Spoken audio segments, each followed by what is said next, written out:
শুধু শুক্রবারে 2 রাকাত জুমার নামাজ পড়ে সালাম ফিরাইয়া বাইর হইয়া যে যান, আর যে 1 সপ্তাহ আসেন না আপনি নাফরমান।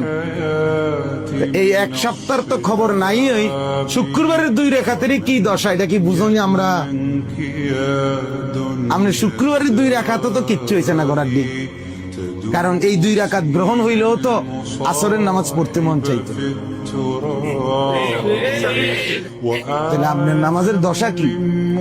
হ্যাঁ, আপনি হাজিরা দেন আইসা আল্লাহকে বুঝান, ঠাট্টা করেন আল্লাহ, মস্কারি করেন আল্লাহ, আল্লাহকে সোজা মনে করছেন, বোকা মনে করছেন। নাউযুবিল্লাহ।